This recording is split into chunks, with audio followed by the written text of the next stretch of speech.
We have time for discussion, so can I suggest that the three speakers come to somewhere near the front where people can see them all? And take, maybe, we can see you too. No, it's okay. Stand up. Lift your speech. Just field your own questions. Okay. Yeah. So, go ahead, right here. I've wondered about the notion of replaying and replaying MOOCs. What I teach about is public opinion, so it's constantly changing. And I could not record something now and want to present that 6 months from now. Students would want to know what's it like now, not 6 months ago. And it's easy for me, as a political scientist, to think that something like calculus never changes. Yeah. So calculus, my image would be you can replay for the next 20 years. What about that? Well, in our specific course, obviously things change. You know, we didn't have MP3 players 20 years ago, Yeah. but they change slowly. And so I think the half-life for this kind of thing is probably 5 years. Yeah. And it's probably easier with history classes where, you know, I mean, my book is going into its my textbook is going into its 4th edition now. In many ways, you know, we're only really revising it so that we can sell new copies again. Let's face it, that's the way games play. Not that I'm not being creative about it. I mean, we are, but you know, things settle in, and the introductory textbooks are really responsible for teaching a canonical understanding of things. And so, in many ways, I think the videos I've done will be usable again. I did want to mention one thing that Eric kind of went over that has been fantastically useful using these in Coursera. I have a lot of international students in my History of Rock class this semester.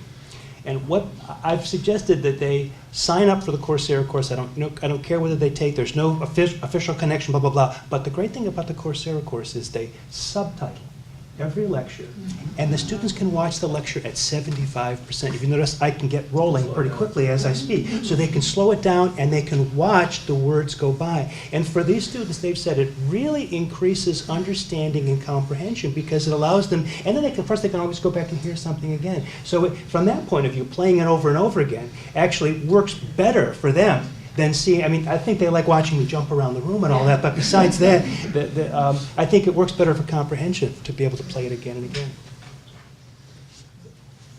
So I believe that MOOCs are here to stay. I think you guys have done a wonderful job.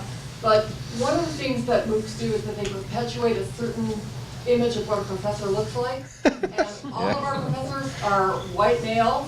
And I'm wondering if you guys have, this is not for the panelists, it's more for, I guess, you at all, to think about as we go forward if we involve some people who are not white males. The issue really initially was, at least from the AS&E perspective, was finding some topics that would allow us to test exactly what was talked about. Could we have a big reach? Could we learn about the kinds of people who'd be attracted to this? So it was very much topic based. Frankly, we never thought about who the bodies were, other than that they could do this well. Right. But you're absolutely right. We need to, if we're going to persist with this, which seems likely, we need to be much more systematic about how we do it, so that we maximise the benefit to the university from doing that. Do you have a question? So, you mentioned that the students were writing emails to you while they were taking courses. I mean, Yeah. so is it common to provide your email, or they were just finding? It's on the answer? Coursera website. Oh, it is on the website. I see. That's why they can do it. And how much time you end up spending by answering these emails? I guess that's the question. Maybe an hour a day. An hour a day? Yeah. Well, most of it was through the forums. So, some students are emailing, but I think Mark had an experience where a student from London was calling your office earlier this week. So that's happening as well. They get It was phone calls. a polite, constructive call, right? Yeah. Is there interaction between Coursera, what courses are offered by which universities, or how is that selected, or you just put it there?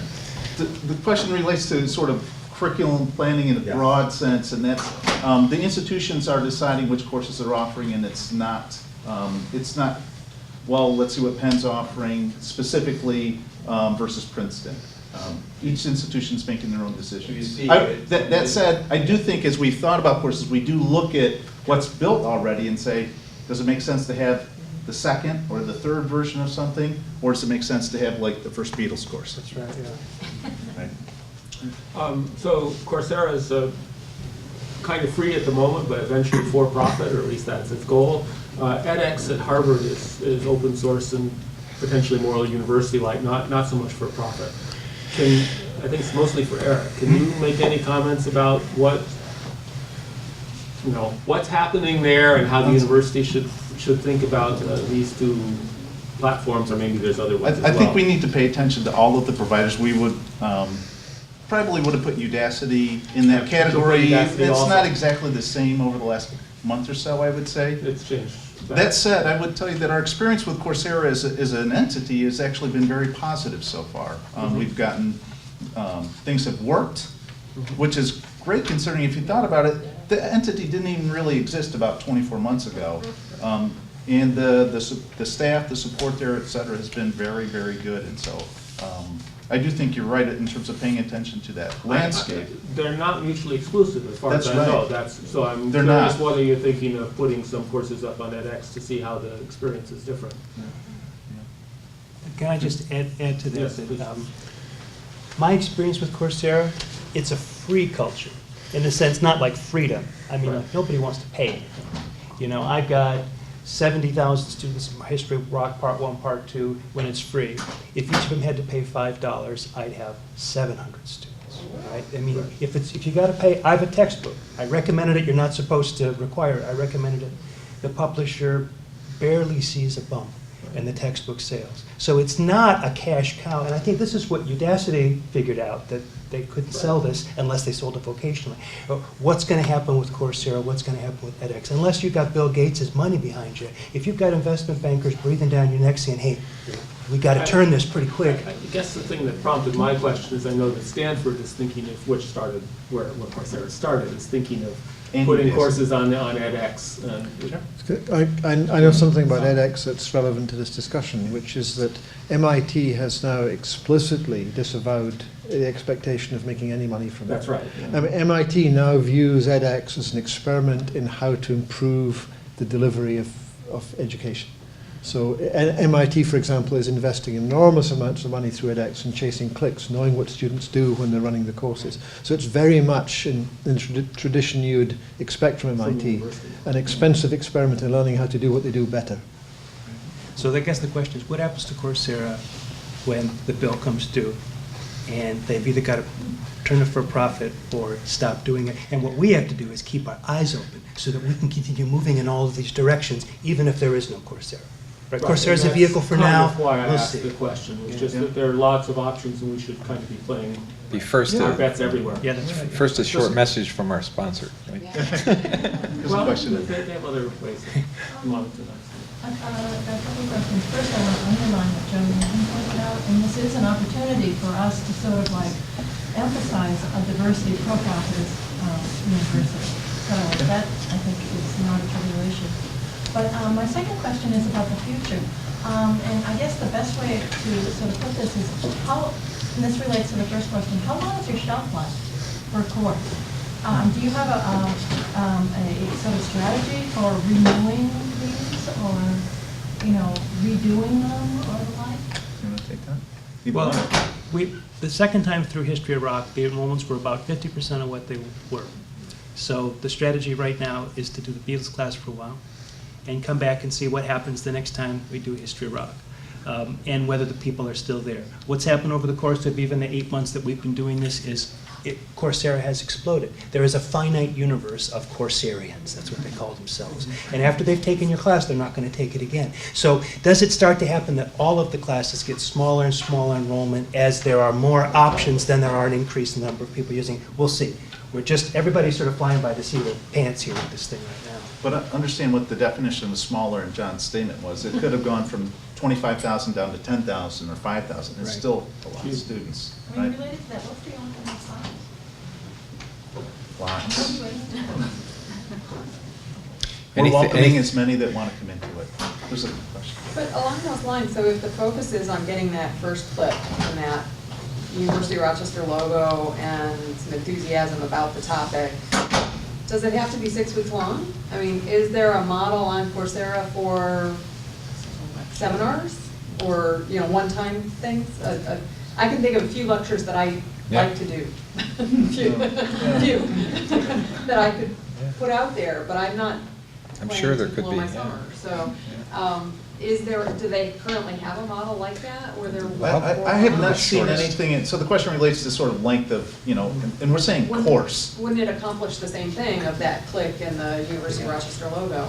Potentially, but we're saying course, and there's a broad definition here of what a course is, including length. And so what we've seen on Coursera is some courses are as brief as 4 weeks. Adam Frank's course on modern astronomy, that's going to be 4 weeks long.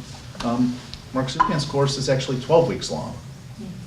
And so it can be anything in between there too. I think that sticking out the course, the number of people who finish, although it's small compared to who started, it's still a lot of people, and that's a lot of brand loyalists to generate. And so they're really identified with the brand by the time they finish.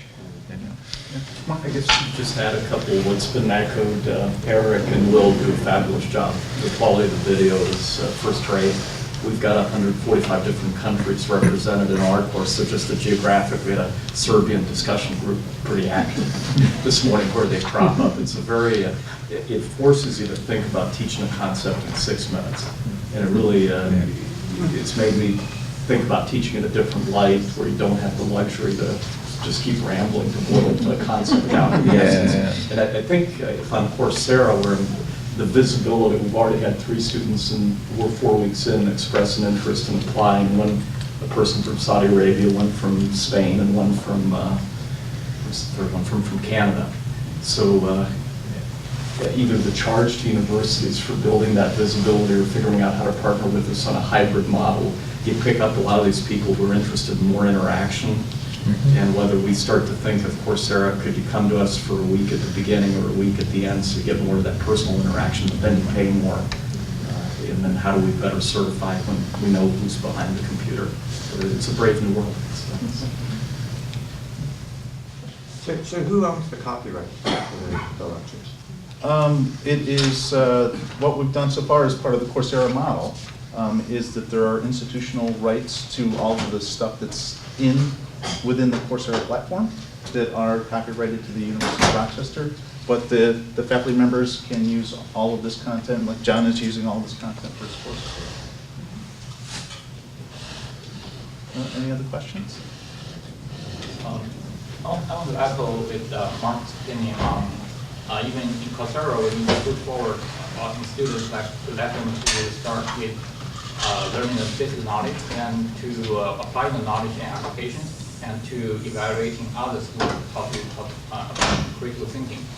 So my wife used to take a course on Coursera about how to cook healthy meals, and she was very serious about that. So after some wonderful dinners at some restaurants, coming back home, she told me, "Oh, I still need to cook a meal." I asked why. She said, "Oh, I have assignment to have to cook." So she designed a meal and cooked the meal and took a picture and upload that online and write the details about the ingredients and the recipe. And she was very serious about getting the feedback from the other students. The other students will evaluate her assignment. So she was glad to get a great score from other students. So, I think that's a good way to teach a student to evaluate others' work. Other questions? Well, Mr. Wizard used to have like a boy and a girl there watching to sort of enrich the interaction by vicariously giving you a class. Are you going to have maybe a film live before a studio audience, and might that enhance the experience? We hadn't thought of that. Yeah, I mean, I hadn't really thought. Well, after the Beatles class, we'll see. I mean, I won't change this one because it's done. So the attraction to this was once you build it, you put all these hours into it, and you want it to run over and over again like a little machine, and you don't have to tend to it much. That's the payoff. So I don't really want to go back and change this one much. And I've kind of spent, but if we did a different one, sure, we'll just see where it goes. I don't know.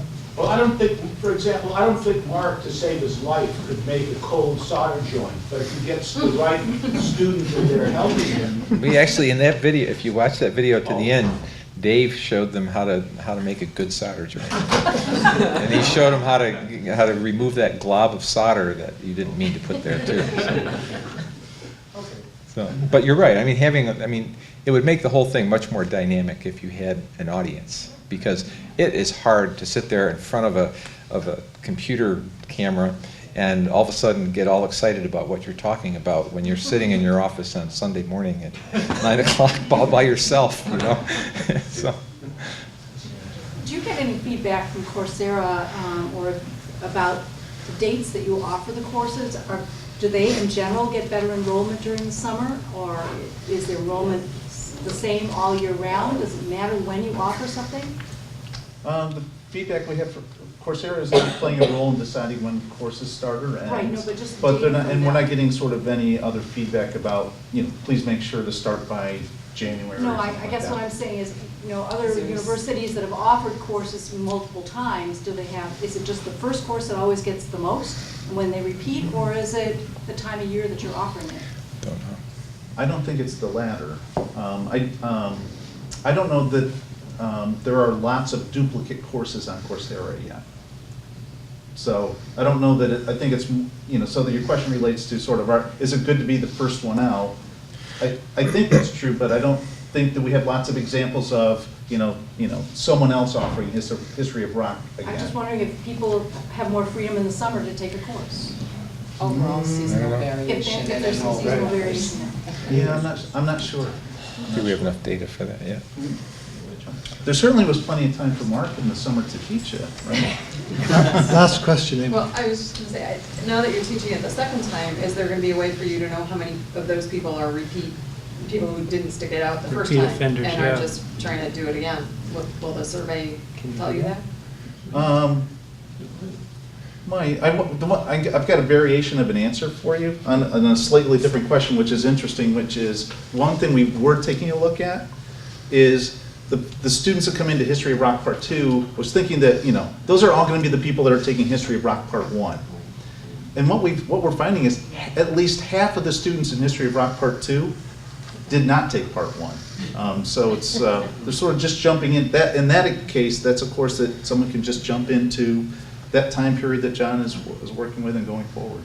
So one thing I just want to add, one last bit, which is I want to encourage everybody to keep in mind that this is really new. Again, it really didn't start, maybe within the last 18 to 24 months, and so we're learning a lot. I'm really grateful to Provost Lenny and President Seligman for having us be willing to not sit on the sidelines and watch this and have this opportunity for our faculty to have a direct experience with this, and so that we can directly learn rather than base everything on what's in the chronicle. So I'm really appreciative for that. So I'd like to thank our three speakers for a great show, and to thank you all for coming.